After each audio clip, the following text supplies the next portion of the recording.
Assalamualaikum warahmatullahi wabarakatuh. Perkenalkan, nama saya Mika Juniawati dengan NPM 22810044. Saya mahasiswi semester 4, Fakultas Hukum Universitas Muhammadiyah Metro.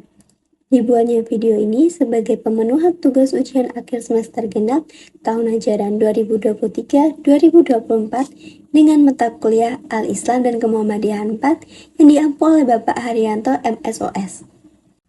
Dalam video ini saya akan membahas mengenai materi yang telah saya susun melalui makalah bersama teman-teman saya yaitu kelompok 3, di mana dengan tema kewajiban menuntut ilmu, mengembangkan dan mengimplementasikan.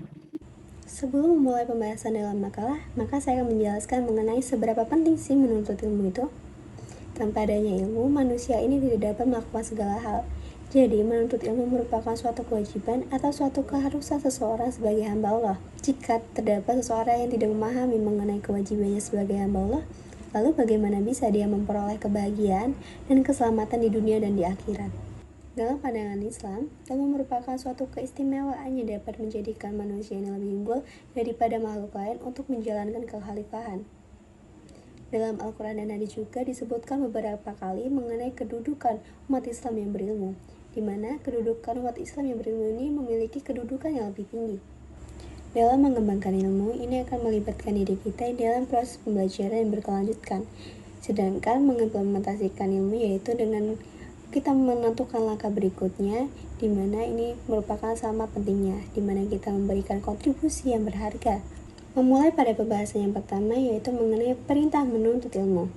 Terdapat dua bagian yang telah disepakati oleh para ahli fikih tentang hukum menuntut ilmu, yaitu yang pertama yaitu fardu ain, di mana setiap ilmu yang harus dipelajari oleh setiap muslim yaitu tentang ilmu agama Islam, agar akidahnya selamat, ibadahnya benar, dan muamalahnya lurus dan sesuai dengan yang tertuang dalam Al-Quran dan sunnah nabinya yang sahih.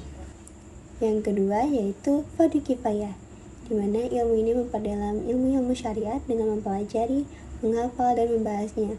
Contohnya itu adalah ilmu hukum, ilmu kedokteran, dan ilmu sistem pemerintahan. Menuntut ilmu pengetahuan dan mendalami ilmu agama Islam merupakan salah satu alat dan cara berjihad. Fungsi dari ilmu juga adalah mencerdaskan para umat manusia. Dalam bidang ilmu pengetahuan, setiap orang mukmin ini memiliki 3 macam kewajiban, yaitu menuntut ilmu, mengamalkan, dan mengajarkannya kepada orang lain. Umat Islam diperintahkan oleh Allah Subhanahu wa Ta'ala untuk memakmurkan bumi dan menciptakan pola kehidupan yang baik.